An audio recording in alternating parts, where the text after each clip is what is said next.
Mga balay nga na-adaptin sa kasapaan o natukod sa 3-meter easement, gisugdan na sa pag-demolish. Lakip ni ini ang mga nahimutang kilid sa Kinalumsan River sa Barangay Mambaling. Ani ang report?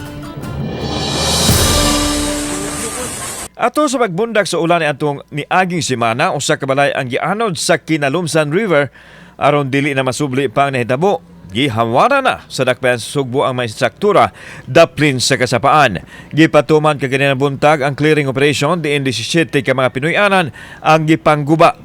Miangal ang pipila ka mga apektadong residente kay wa kuno sila pahibaw. Hinuon adunay miangkon nga nabayra na usab sila bugti silang pagpahawa sa dapit. Kuha na mo kay dimulisan na mo ni ron. Pangandam na mo diha.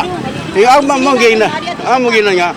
Ngano nga dimulisan ni Midritso nga wa mo may pahibaw nga kuan nga nang asa mi i-relocate ba mi or bayran ba mi kay mawa mi. Pahibaw mo daan. Dili man kami mo dawat dayon pag ni dawat talang mi kay ila man jud mingi kuan. Samtang giklaro sa mga personnel sa DIWOP nga nasayod ang daan ng mga residente nga hawana na ang dapit nga ilang gipuy-an. Gani nakadawat na silang bayad bugti silang pagbiya aron malikay usab sa peligro. Kaning kalihukan na to karon nga pagtuman ni sa direktiba sa Mayor, no?